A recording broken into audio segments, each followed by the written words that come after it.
Yan mga tropa, after nga natin magpa-deliver ng kambing ay nagpapatuka na rin tayo ng mga alaga nating manok, kambing, tsaka mga kalapate. Yan, mga ibon. Yan si Joem, ang bago nating OJT.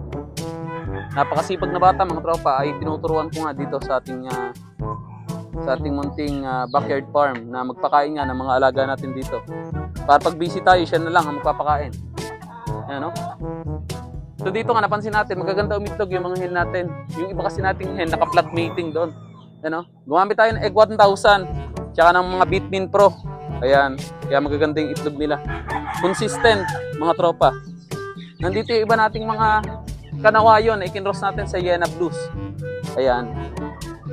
So maganda ang ganitong way ng breeding kasi nga less hassle na rin sa pag-breed dahil sama-sama na sila. Ayan, kusa na yung mag-breed mga tropa. Kasi magkakasundo yung hen, hindi nag-aaway-aaway. Pero pag nag-aaway-aaway yung mga hen, matapang, mahirap yung pagsamasamahin. Ayan.